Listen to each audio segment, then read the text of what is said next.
Okay, Rabbi Shirik, welcome. Please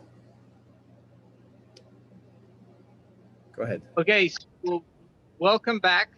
Today is an extremely special day because we're in the middle of chapter Yud, chapter 10, and this is what we've all been waiting for. From the very beginning, we've learned about deep learning. It starts today. We haven't done any deep learning, any hisbaininus, any reflection till today. Only when we're starting to learn the metaphor, that's when it starts. This is everything till now has been a preparation for today. And this is today is where we really start rigor. You know, sometimes I listen to various people, and I notice when they're generalizing, and they're not really giving rigor to the details, and because of that, they are ending up in distortion. So to get something accurately, we really need to have rigor in the details. And when we're studying the secrets of the Torah, we need to have rigor in the metaphor because we don't know how to understand. We don't have the ability to understand things that we cannot see. We can only understand things that we can experience in this physical world, and that's going to allow us to understand spiritual concepts. But when we have multiple metaphor, when we have various metaphor, that's when we compare the metaphor and learn the lessons of each metaphor, and then we can understand the spiritual concept. We're in New York City, and there's a lot of noise from the city, so we just have to wait for the fire truck to pass.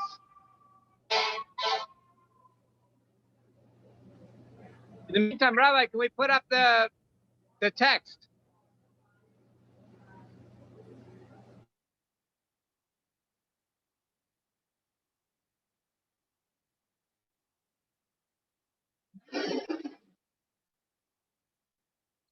Okay, we're further down, and we're by the dogma.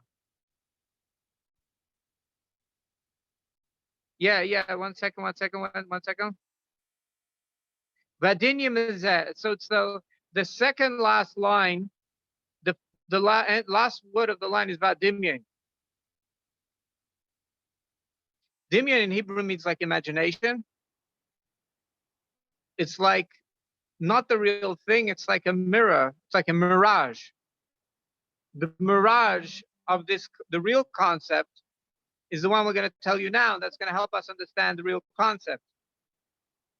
We explained last week that there are 3 levels before Tzimtzum, before the contraction. If you want to know what Tzimtzum is, go to the previous classes.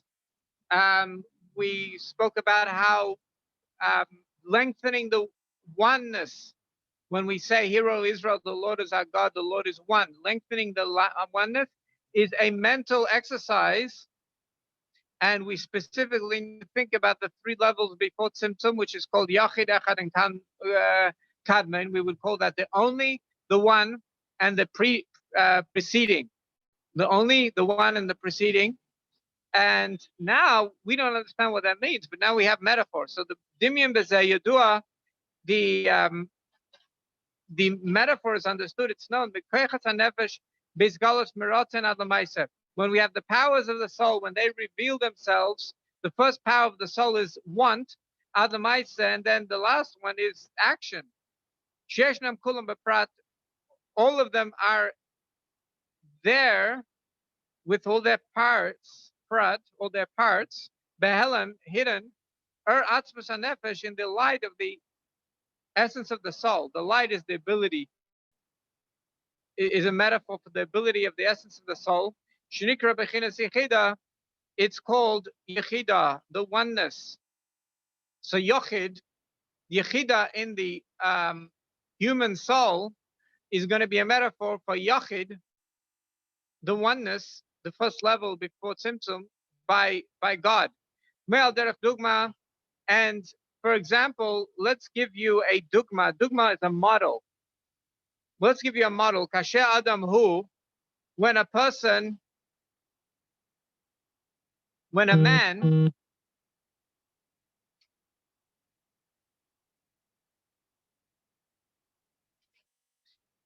chofetz chesed, has a desire for kindness, v'tov, he has a desire for kindness. Chafetz means a want and a pleasure at the same time. So Chafetz Chesed, he wants kindness, v'tov lahetiv b'davar prat, and he wants goodness, lahetiv b'davar prat, and he wants to bestow goodness, b'davar prat, in a specific way. Shezeu ba mitzad sheyesh bai. This is because he has in him midah zos, this emotion, the Chafetz Chesed of desiring goodness, he has in his heart, in his soul, he has the ability to desire good, kindness and good. In the essence of his soul, anikra yechida, which is called yechida. Yechida, by the way, is as far as you can stretch your hands. Nefesh is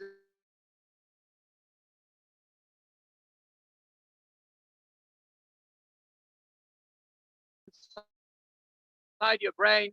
Ruach is in your respiratory system. Nefesh is in your liver and your blood. Chaya is on top of your clothes, right above your clothes. And Yechidas is as far as you can stretch your hands. That's the essence of the soul. Rabbi Sher, could you just say those again, because you froze for a minute at the beginning? Okay. Neshama is in the head, that level of the soul. It allows us to have cognitive processing. Ruach, which means wind, is in our respiratory system. Nefesh is in our kidney, not kidney. It's in the kidneys also, but it's in the liver and all the blood. Chaya is even a higher level than the neshama. It's on our clothes. And Yechida is as far as we can stretch our hands. So when somebody wants to do kindness and good, it's actually in his Yechida.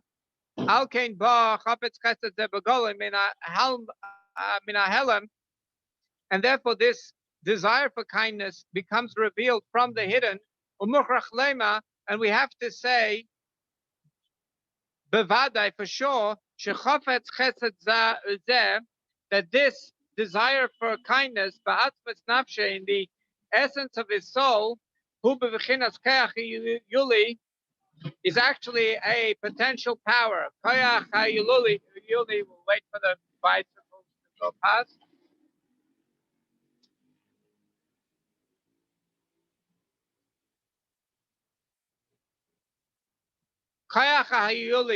The potential power, Hiyuli means potential.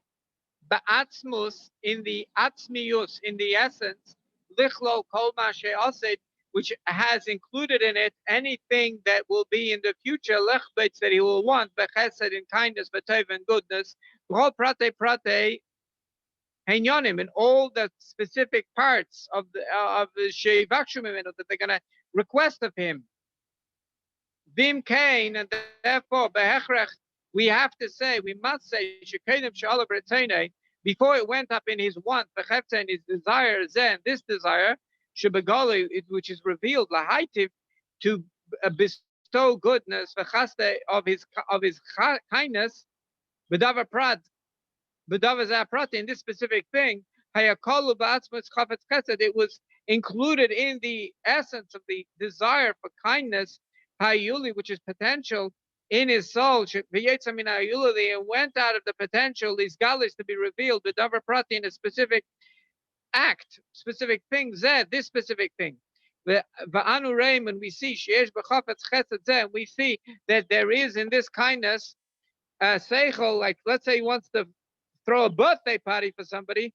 Well, there's intellect and the party planning, v'chachma, and inside he has a new idea. We're going to make a nice banner, from the ceiling, and nice, a nice cake and a nice desire, and right, there's wisdom. Omides, and there's all sorts of emotions. He sometimes has to hold back. Sometimes he has to keep a secret. We want it to be a surprise. So we have various emotions involved. Then in the implementation, there's thought, speech, and action, which is that's malchus. That's expression. So first he has a planning, you have emotion, and then we have the implementation, the malchus, which is the leadership aspect, which is actually three things: thought, speech, and action. Val Cain, Im Cain. Therefore, if so, if we see that when it comes to implement, suddenly all these abilities just appear, Vadai b'moker chafetz chesed zeh, for sure in the source of this desire to do kindness, bahalma in the hiddenness, shayakalu b'atzmis, it was included in the essence of chafetz chesed of this desire to do kindness, ayuli, which is potential. Gam kain, also over there, mischalakas seichel amides. You have to say that in the potential there was an intellect and there's emotion, there's machshava dibur ma'aseh, and the thought, speech, and action already existed in potential Shabbat in this desire for kindness. However, in the essence of the desire for kindness, which is potential, before it comes into any of the parts, even though we have to say that before it happens, there must be intellect. Otherwise, where did they come from? It's reverse engineering. Where did they come from? There must be intellect. There must be emotion. Nevertheless, they are totally united with each other and are one totally.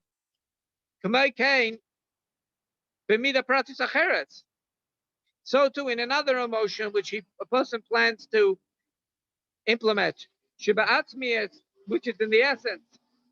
For example, the emotion of strictness,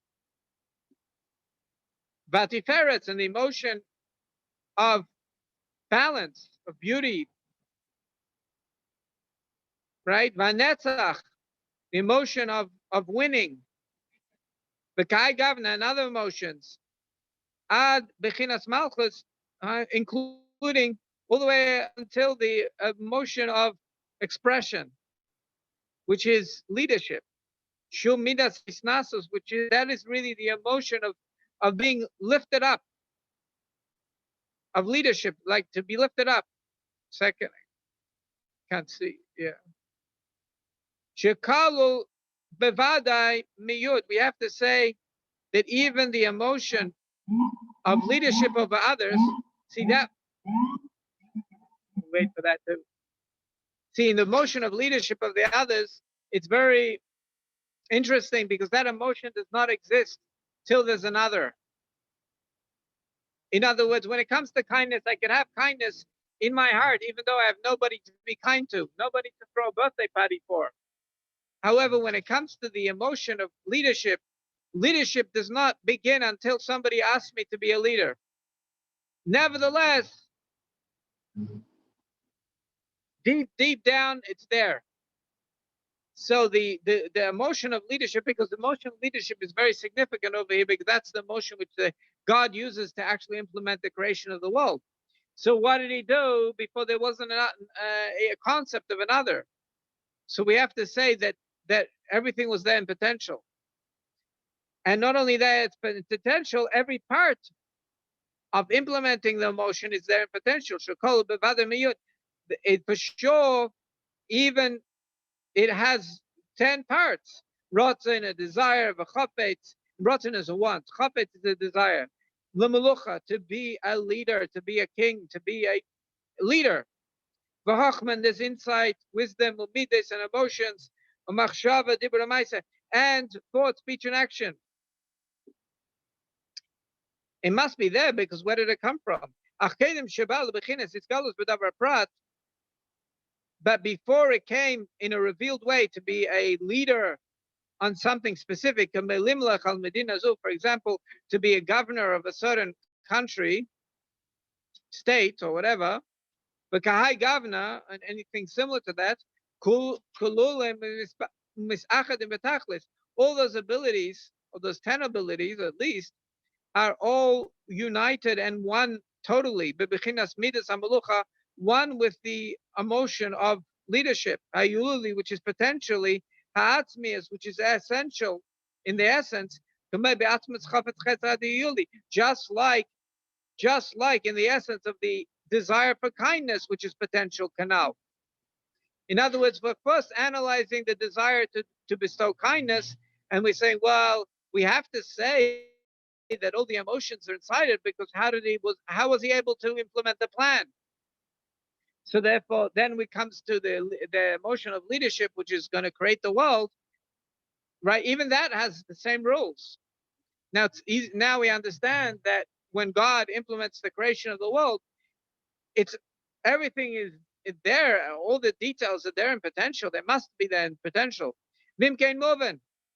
So therefore, it's understood memelo automatically. Shebechinas midis ha'atzmius. Therefore, the essential emotions, let's go the acronyms. The Kesach Chochma Bina of the crown, the insight, that's the right brain. Bina, left brain, detailed thinking. The Chagas refers to, it's an acronym, kindness, strictness, and the balance, the beauty, which balances both together. Vinahim, and then the implementational emotions are Netzach, winning, Hoid, recognizing truth, Yesod, attachment, because to implement things, it's important to connect with others. So you need to have a healthy attachment where you have a platform where you give space to other people's emotions and yours, and you know the difference, and you know your boundaries, and you know where you can add value and connect to other people. You know where you receive, you know where you give, where you contribute, and you know when you it's okay to take. And that's all done on the platform of Yesod, of foundation. So again, the implementational emotions are Netzach, which is winning, to take. We'll wait for just let it pass. Initiative, right? Netzach would be winning, taking initiative, recognizing the truth. You have to be able to recognize when something's fake, when something's real, right? You have to be able to say thank you when it's appropriate. It's real, practical, emotional, street smart, emotional intelligence. You said you need a platform which will give space to your emotions, other people's emotions, appropriate boundaries.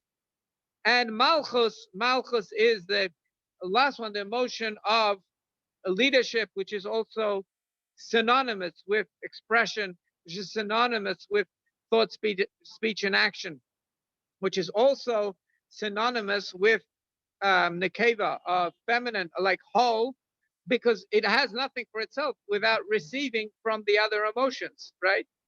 So it has everything and it has nothing at the same time.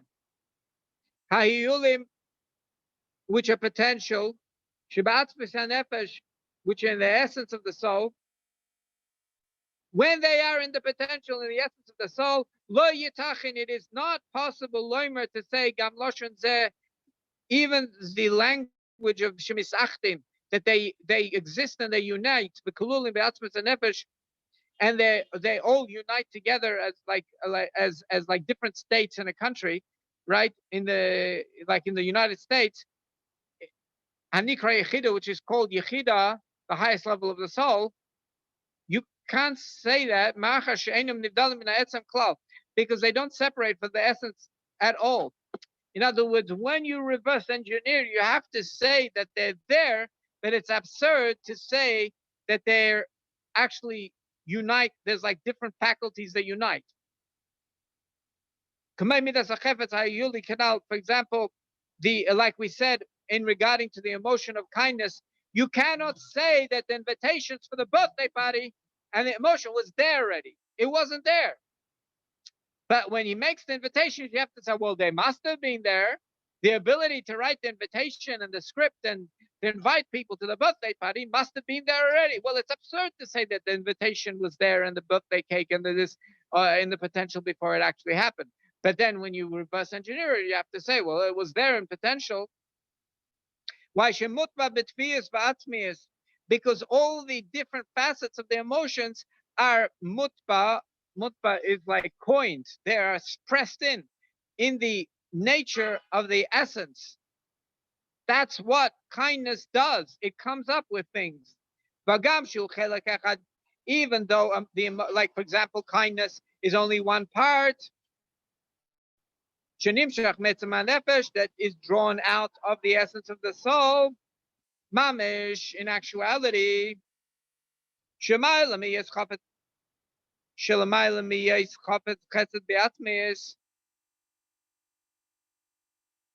second, what is he saying? This is what happens when I have to read it again. Hagamshu chelak echad nimshach metzem hanefesh shel mayla miyes chafetz chesed shebeatzmius. When it gets implemented, it's higher than the way the kindness, desire for kindness is in the essence. Shezeu inyan prati mimhus atzmes apashut.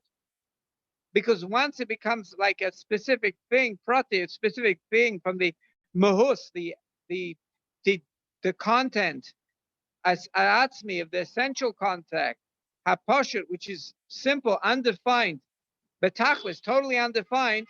It could be expressed in many different ways. Maybe we're going to make a ball party or something, and not a birthday party. Mikol makim,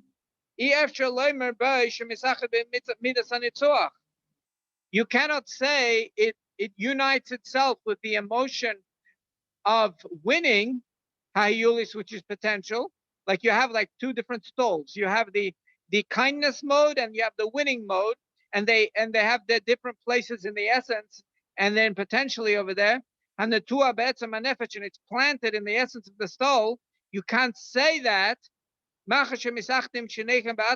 because both of them are united with the essence.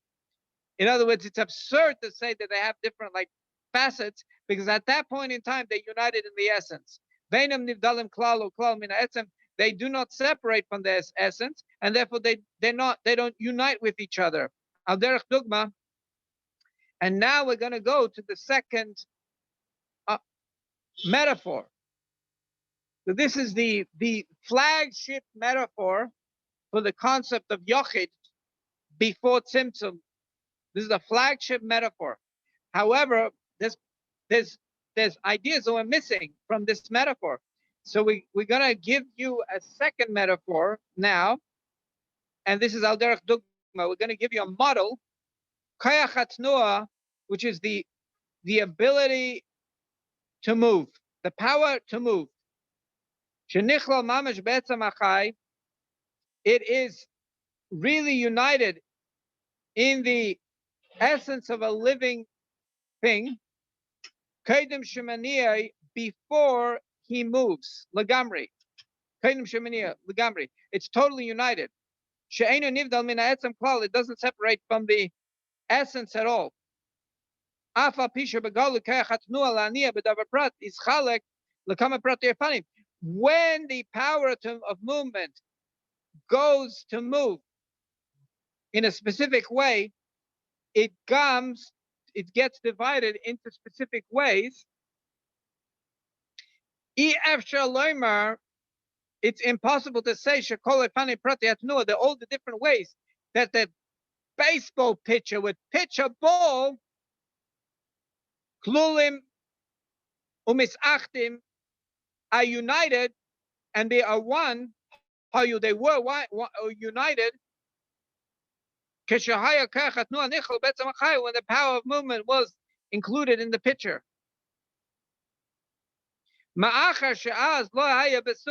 Because then, before the pitcher made his pitches throughout his career, it wasn't in the category, the gather, and the gather means in the frame, in the fence, the frame, atnuah of movement at all. In other words, when you look at somebody's baseball pitching career, he made a lot of different pitches. When you reverse engineer it, you have to say that the potential from all these types of movements, whether he did a curved ball or a straight ball, I'm not from America, so that's not my like forte, baseball, but it's a good metaphor, right? So all the different pitches, it must have been in the guy, in the pitcher. But before they actually happened, it's absurd to say that every pitch was united in him, pitch number one, pitch number two, and all the movements were united inside him in potential, because you just had an essence before. The player. That's all you can say, is there was an essence to move. But before he made the movements, before he made the pictures, they're not there. Loy b'chlav, loy b'prat. Not in a general way and not in a specific way. Now we're going to go to the third metaphor. Before we do that, we're going to do his beinunus. His beinunus is the comparison of the two metaphors. So we're going to say, what does this metaphor teach us very strongly is that it's absurd to say that only when he makes the movements, we have to say that they existed in potential before. But it's absurd to say that every movement unified with the other movement before they actually made the movements, before the baseball player made the pitches.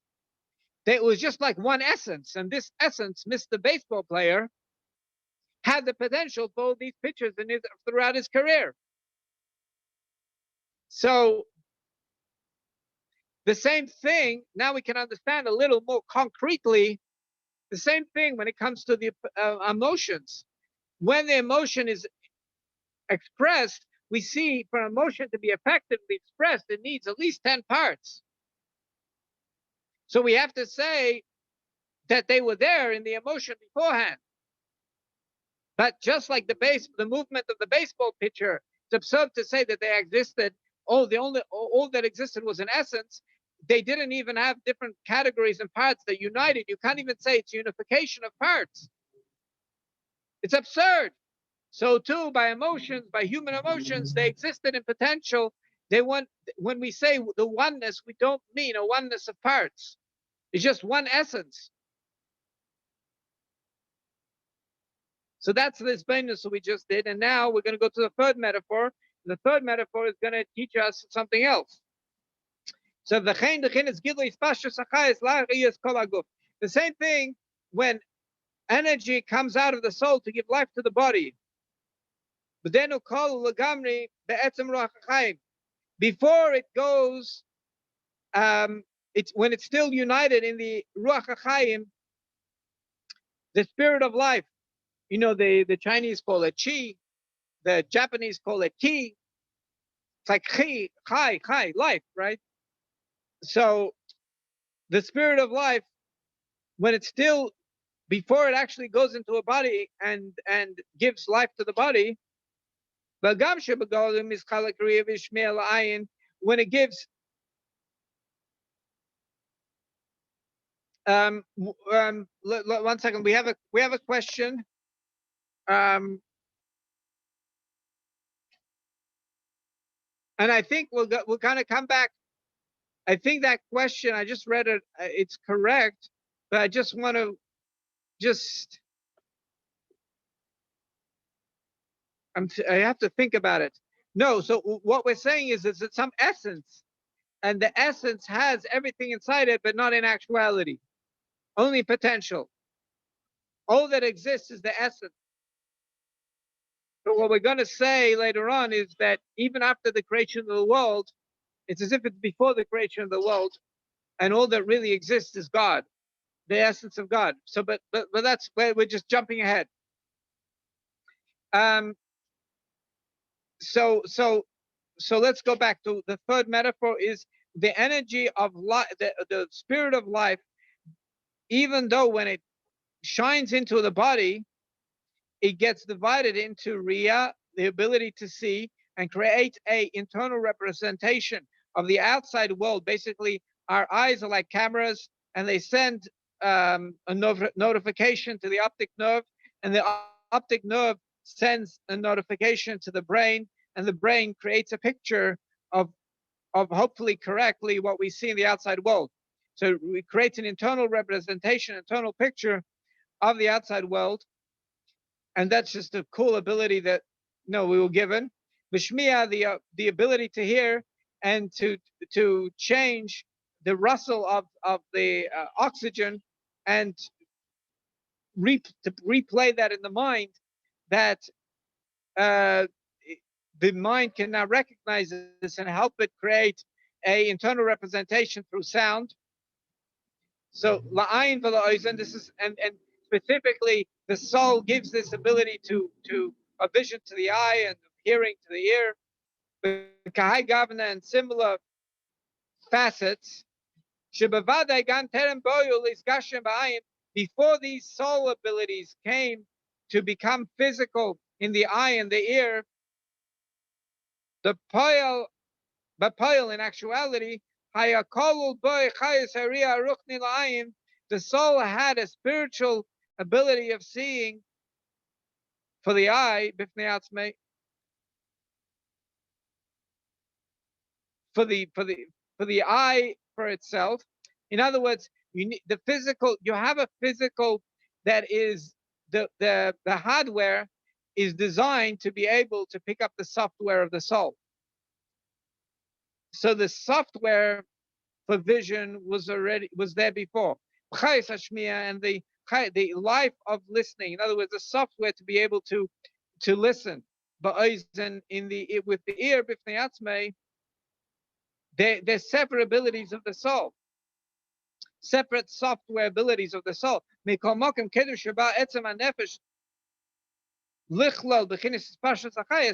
the essence of the soul, before it goes down to spread and its ability to give life, but even though it's included in it all these abilities,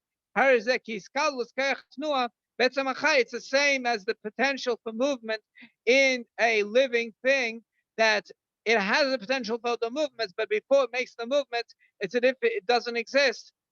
And the various movements don't unify.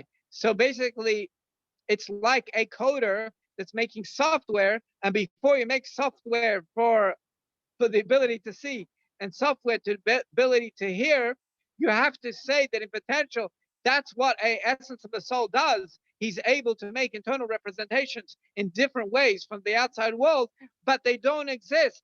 They don't exist. The code is not written. The code is not there. It's just totally in potential. So it's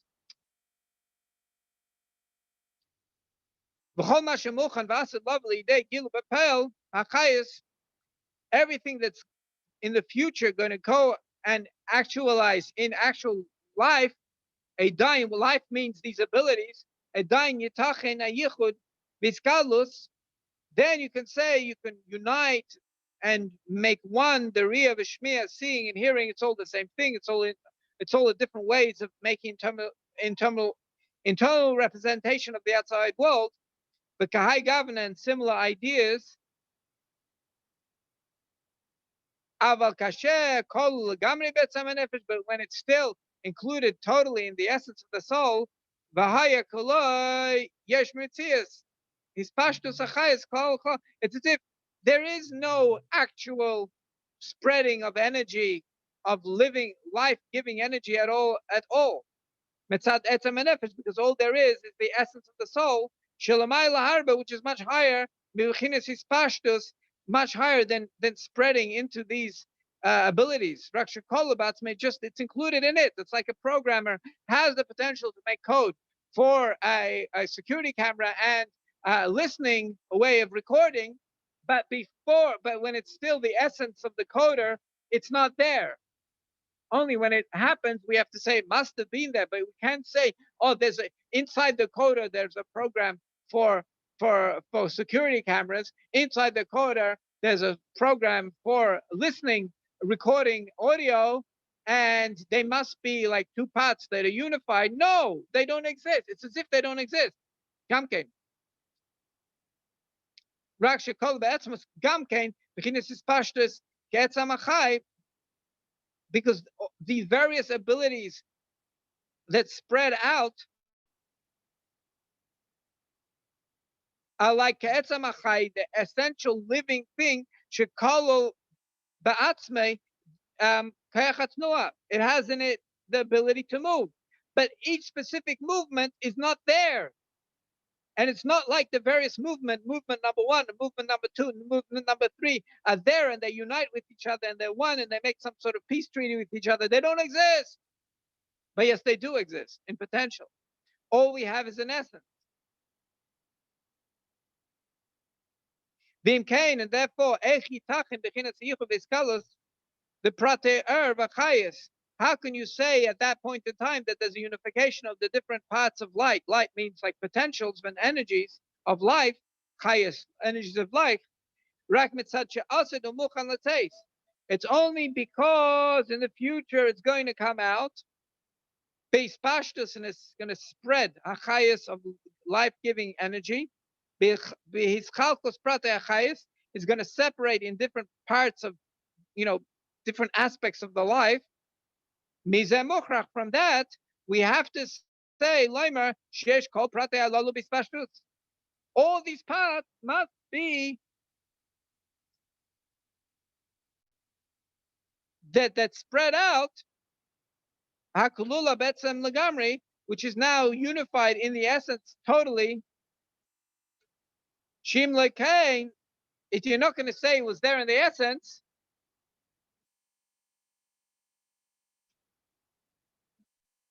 if we're not going to say that it was there, may nimtzu pratim halolu begalui.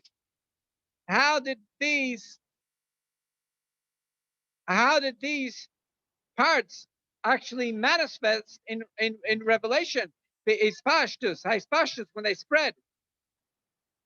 As if we're going to give 1, 2, 3, a fourth metaphor. We're going to stop by the dot. Fourth metaphor is kiskashtus v'ziv, how light spreads. Shekolu betzem hashemesh, when it is still in the essence of the sun. Shesh bebehelem, when it's still inside the sun before it actually manifests as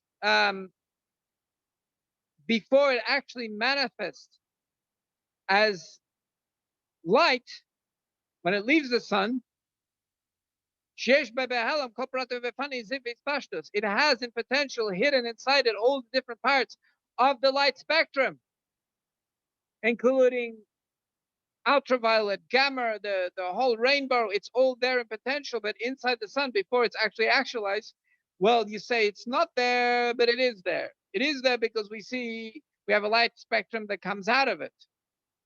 But before the actual nuclear fusion actually happens, then it's only there in potential. And you can't say that the gamma rays unite with the ultraviolet light, which unite with the spectrum, the colors of the rainbow, because they didn't happen yet.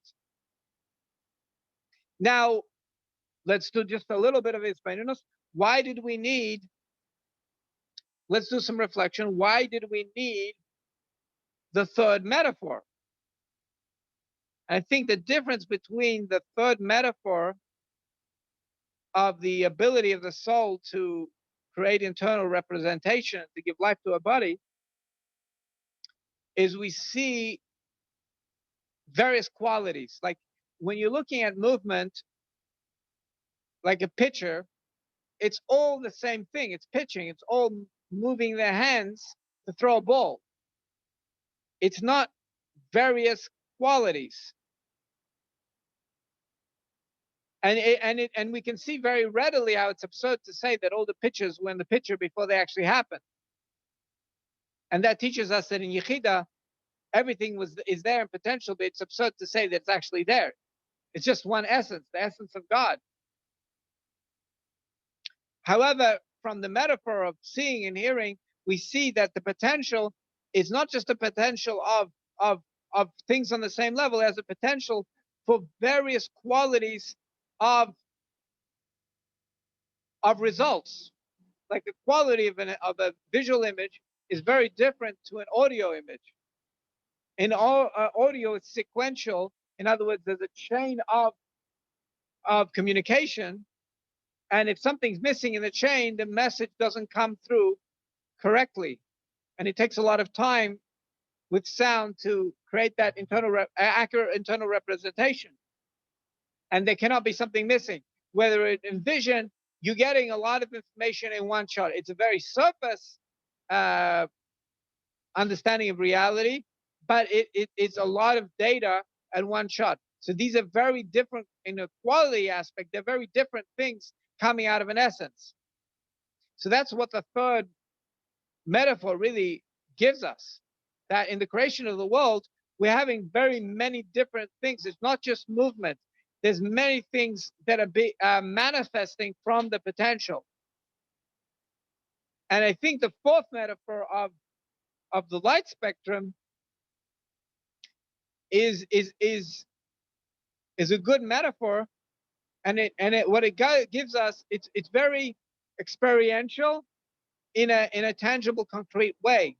We can play with light, and we can understand, how the rainbow and how light refraction actually happens, and we can imagine that before the nuclear fusion, which results in the light being generated from the sun, happens, that's like an essence. We can understand there's this ball of essence, and then these various things happen, but they don't exist in actuality and unite with each other when they're still in potential.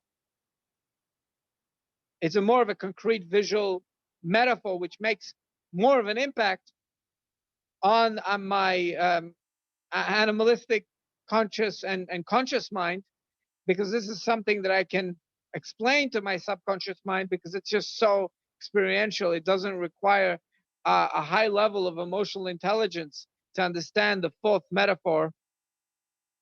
And the third, also the second one, also doesn't take much. But the first metaphor and the third metaphor are a little more complex. It takes a little more art ability, a little more intuition to be able to appreciate that metaphor. So this has been 4 metaphors, and we demonstrated some hisbonenus, how it goes. And Rabbi, I'm going to leave it for you to tell us some words on the parsha, and I need to leave early, so I'm going to be going. Thank you so much, Rabbi Cherg. This is an amazing shir, and I look forward to it every week. So thank you for being here. Okay, all the best. Bye. Okay. Take care.